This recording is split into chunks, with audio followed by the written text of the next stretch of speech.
أتتنا المواسم مثمرة وفاضت بأطيابها الآنية، وفينا الذي ما له موسم لأمعاء أطفاله الخاوية.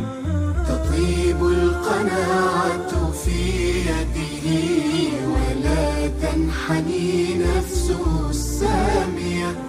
تطيب القناعة في يده ولا تنحني نفسه السامية.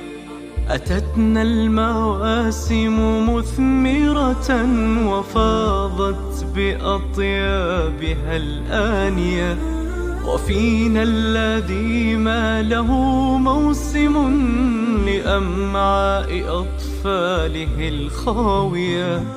تطيب القناعة في يده ولا تنحني نفسه السامية. تطيب القناعة في يده ولا تنحني نفسه السامية. فهل أينعت يدنا مرة وأهدت له لمسة